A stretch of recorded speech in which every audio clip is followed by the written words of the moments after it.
Olá pessoal, sejam todos bem-vindos ao nosso canal Concursos na Educação.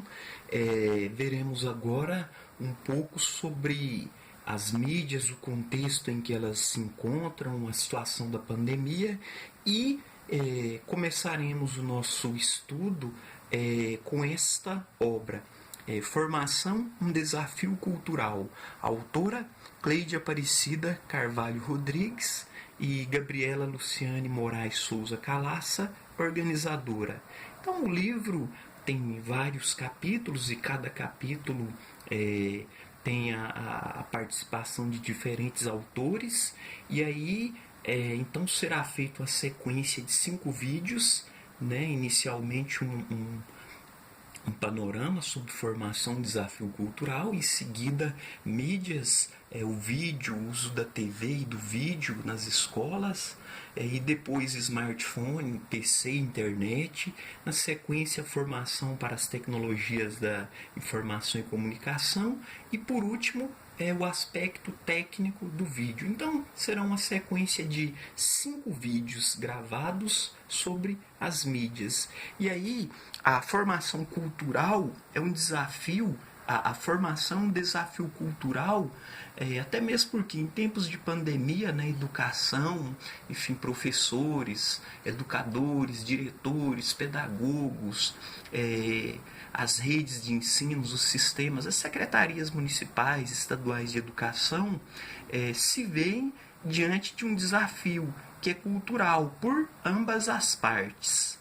Na sequência, no final eu vou deixar na descrição do vídeo a referência bibliográfica mais detalhada dessa obra para quem tiver interesse. Então, formação é um desafio cultural.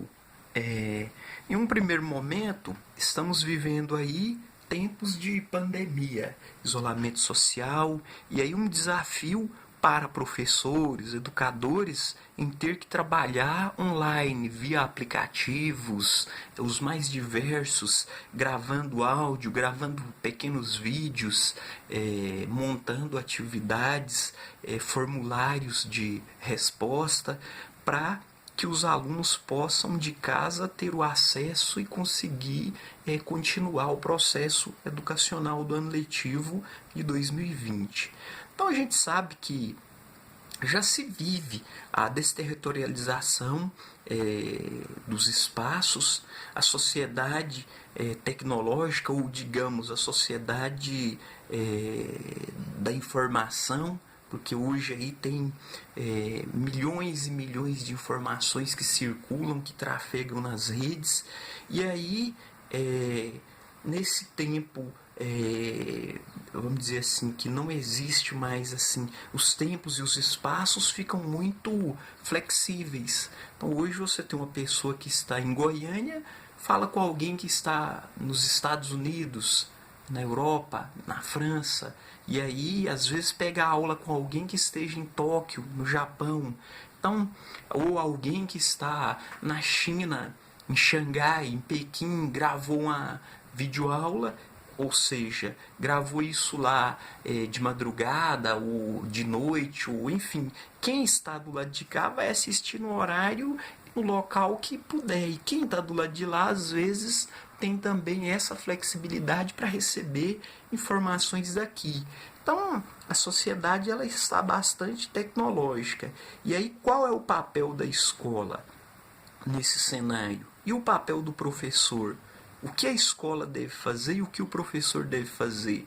Então, muitas das vezes, a escola ela tem um papel aí que é, assim, bem incipiente nessa atuação, e o professor acaba sendo responsabilizado por quase tudo. E aí cabe a ambos, tanto a escola quanto ao professor, ampliar os olhares para essa realidade, né, ter aí uma visão crítica e fazer uma reflexão. Olha, diante dessa sociedade tecnológica, sociedade da informação, como a escola pode facilitar o trabalho do professor? Como a escola pode favorecer esse trabalho do professor? De que forma isso vai viabilizar o processo ensino-aprendizagem? A escola e o mundo tecnológico atualmente vivem o que? Um descompasso. Então você tem, os alunos usam celulares, tablets, notebook, enfim, pesquisam fora, já sabe muita coisa, já aprende muita coisa fora da sala de aula, e às vezes em alguns casos, em algumas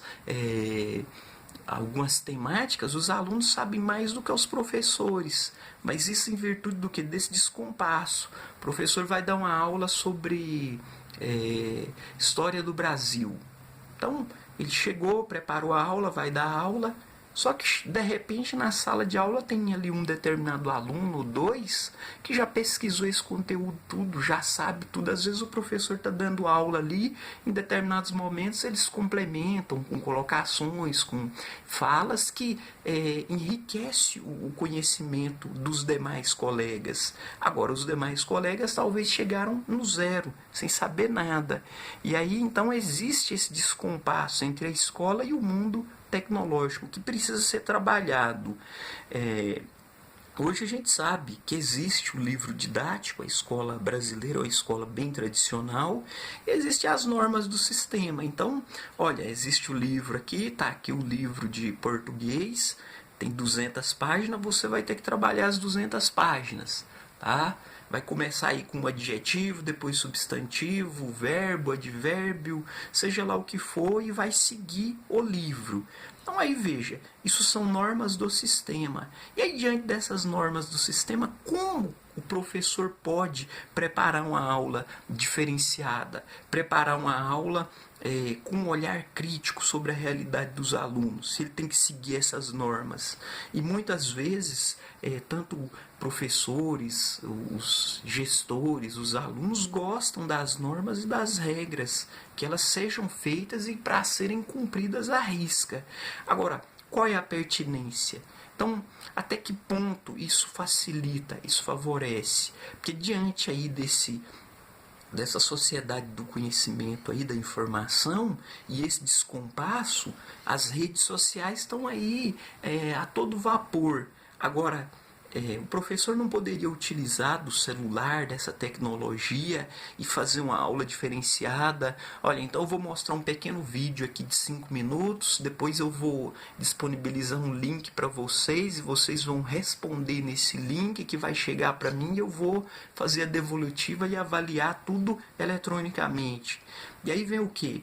As incertezas, porque às vezes o professor até tem a boa vontade de abandonar em partes o livro didático e montar uma aula mais interessante, mais dinâmica e mais interativa. Porém, aí, com as normas do sistema, ele pode lá na frente não conseguir ter o desempenho pedido pela rede, pela Secretaria de Educação estadual ou municipal, no tocante aos conteúdos. Ou ele pode até superar. Os alunos podem aprender mais. Agora, como ele vai saber disso? Existem essas incertezas. E aí, se a Secretaria de Educação libera também demais, e aí os professores começam a fazer tudo eletronicamente, e ninguém pega no livro, e a partir de agora é tudo eletrônico, é tudo digital. Então, acaba tendo esses dois vértices a serem avaliados. E aí, o que se vê hoje? O aluno e as novas mídias. O aluno, de um modo em geral, ele vê a internet, né, o celular, como entretenimento e lazer.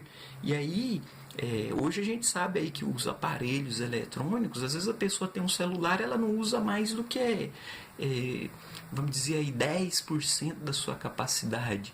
Vai ligar, fazer uma ligação, usar a rede social, mandar mensagem ou alguma coisa, e às vezes não sabe configurar a câmera, o áudio, colocar legenda, gravar um pequeno vídeo, então não sabe. E aí caberia o professor pegar esse interesse dos alunos pelas mídias de entretenimento e lazer e fazer a sua aula. Porque não precisa ser uma aula chata. Às vezes o aluno chega e fala: nossa, mas aquele professor ele é muito chato, a aula é muito maçante. Ele poderia fazer a aula diferenciada. O aluno pode aprender de forma lúdica, como entretenimento e lazer.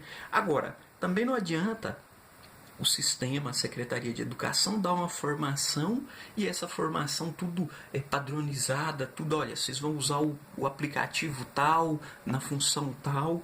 Isso se torna o quê? Uma instrumentalização. Ou seja, o professor vai usar aquele aplicativo porque foi mandado pela Secretaria de Educação. Talvez ele tenha um até melhor, ou ele conheça ou saiba utilizar. Então a formação ela não pode ser simplesmente uma instrumentalização. Ela precisa ser o quê? Uma apropriação das mídias no seu contexto da realidade da sociedade dos alunos, de modo que seja feita uma leitura do mundo. Então, tanto aluno quanto professor precisa ver, olha, quais são as melhores práticas, as melhores formas didáticas de se ensinar que facilita o aprendizado do aluno. E também que o aluno tenha uma aula divertida e alegre, uma aprendizagem prazerosa. Então, a formação ela é um desafio cultural pelo seguinte motivo. Ela é um desafio cultural para os professores, porque às vezes muitos professores falam, eu não sou pago para isso, isso não é minha função, eu não sou obrigado, eu não sou formado em tecnologia, em sistema de informação, em engenharia da computação, seja lá o que for, e eu não dou conta. Ou também a própria Secretaria de Educação fala, mas se a gente colocar isso aí, não vai dar certo, não vai ser bom, vamos seguir o livro didático, ou então vai seguir todo mundo no laboratório de informática, com o instrutor de informática. Então, é um desafio cultural para ambas as partes, porque às vezes o professor consegue dominar a tecnologia e consegue usar, porém a Secretaria de Educação não permite que ele utilize. Então é um desafio cultural para a Secretaria de Educação permitir que ele utilize as novas mídias, a tecnologia, e é um desafio também para alguns professores quererem utilizar essa tecnologia. Então, basicamente aqui é um pontapé inicial, é uma resenha da obra, formação, um desafio cultural. Claro que tem muita coisa ainda, porém, para o vídeo não ficar muito longo, a gente vai encerrar.